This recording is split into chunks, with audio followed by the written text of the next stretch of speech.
Hey everybody, welcome back. Mike from SPECTRE Comics. Continuing my series where we're sketching and laying out SPECTRE Comics issue 7. I just completed page 23 in the last video, so that's this page here. We were following Spark, Risa, Arco, Storbo, and Blip as they're on a search and rescue mission for their missing teammates, which are being held as prisoners in a mining facility on this asteroid. So we completed this page, we end this scene, and now we're going to go transfer to another scene where we're finding the missing prisoners, which I started laying out here. I still need to add some detail and some information, but we've got Astelin, Ag, and Ten, which are the three Spectre, and Splo, which is Arco's Startle, and they are trying to escape. Now, I wanted to talk in this video about introducing new characters into your story, especially if the story's been going on for a while. Now, I didn't introduce these characters until issue 6. Now, even though they're the main motivation for this entire story, as they are the goal that the original Spectre are trying to track and rescue, they're their main motivation for doing everything they're doing. We've referenced them many times throughout the story. We never got to see what they looked like, what their plight was, where they were in any given time. Now, the only connection to them has been Splo, which we've checked in with a couple of times during the story because Arco and Splo have a psychic connection. Arco can kind of see what Splo is going through at certain times in the story. At random times, some images will pop into his head and he can kind of see where he's at. And that context has led the characters here, the Spark's team and Arco, to team up and go on this mission to track where the Spectre are because they know they're all together. Now, when I wrote this scene, I thought I could get through it in just one page. Change scenes, check in with these characters in one page, but I realized because it was only this little section of the script, just this little section, I had no dialogue. I was just trying to get the story ideas and the story beats down, and they weren't really even going to talk to each other. They were just going to move along. But as I started laying it out, I realized I did want them to talk, and I couldn't get the entire context of what was happening to them in this scene done in one page. So I decided to make it a 2-page spread. Luckily, it's going to be a left and a right page, so if you open the book up, it'll be in the same 2-page spread like this, and that'll be nice because then when I change scenes again after that, we'll change to a new scene once you turn the page, which I always try to think about when I'm drawing. Now, these characters were introduced, as I said, in issue 6 on the first couple of pages, and the story starts with them being prisoners on a Ori vessel. The Ori are the enemy of the story. We see Splo here in the background because he is, even though he's on the ship, he's stowed aboard because he befriended these three guys. He is able to freely move along the ship without being detected. He can kind of slink into, skinny spaces, won't go through the ductwork. He's kind of like a blob, and he can stick to any surface, and he can jump high, and he's got a lot of abilities in addition to the mental ability. These little waves coming off of his head are mental ability because we're basically showing he's transmitting to Arco right now what he's seeing. And this is a clue that lets the Spectre team know through Arco that the Spectre team had been captured and are prisoners on the Ori vessel. So they're introduced as prisoners, they're blindfolded, they don't know what's going on. The small amount of dialogue they have here kind of points out that they don't know where they are. They've been traveling around space for a while as the Ori have been capturing other prisoners and working the mines on the asteroid. Now they're landing on the landing platform, they're coming out, the prisoners are being unloaded and sent to the mining facility for processing. They'll be putting a vest on them, a shock vest, which basically keeps them in line while they're working in the mines.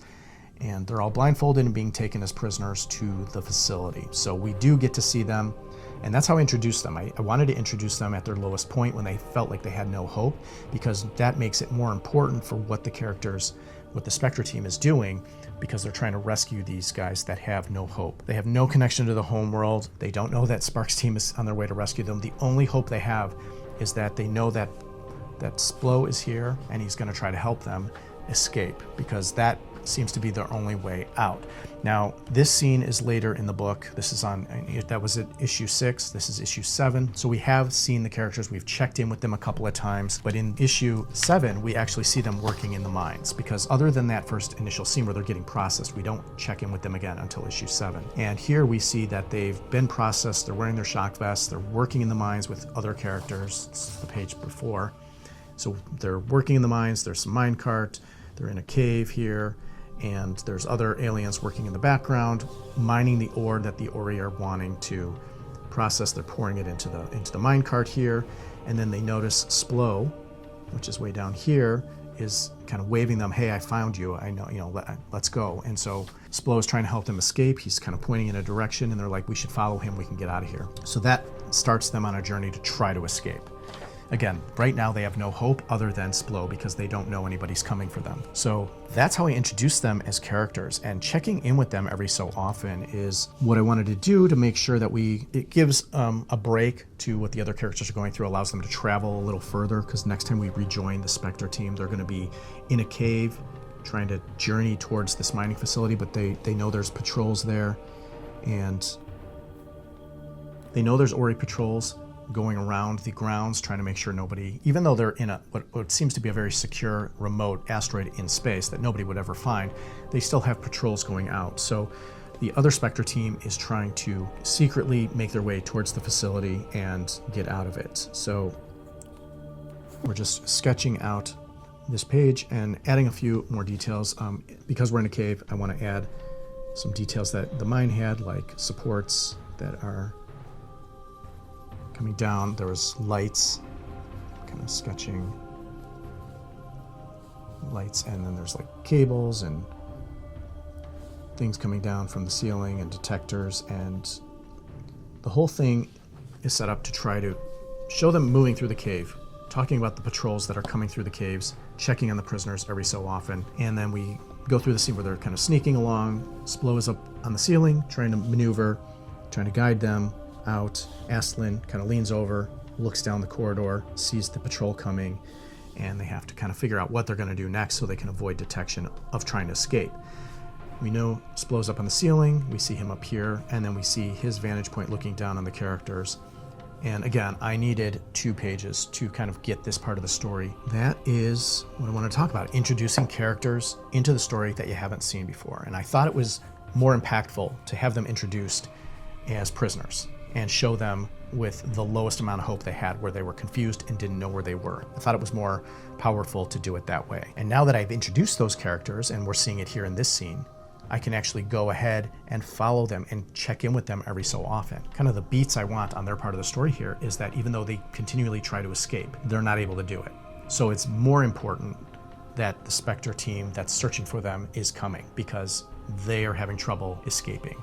And the thing is that as they get captured, more and more punishment will be imposed upon them. You're trying to create an emotional connection with the characters that are having the bad experience, so that it feels like there's no hope, because the rescue will seem so much more powerful if you do it that way. So that's it for this video. If you have any questions or comments about anything I talked about in this video, please put that in the comment section below. Like the video, subscribe to my channel. More videos to come in this series as we're working towards sketching and finishing the sketching part of this comic that's been taking me forever. And these videos have allowed me to kind of push forward much faster, because I'm actually sitting down to make a video, but I'm also working on the comic, which is usually making videos is what stalls me from working on my comics. So now that I'm doing it as a combined effort, we're kind of making some headway here. And once we get done with all the pencils, we'll move on to inking, and we'll make videos on that as well. So once I take these sketch pages, we'll put them in my tablet, and we'll start drawing on the computer, and we'll talk about those little processes as well. So again, thank you for watching. We'll see you next time. Have a great day.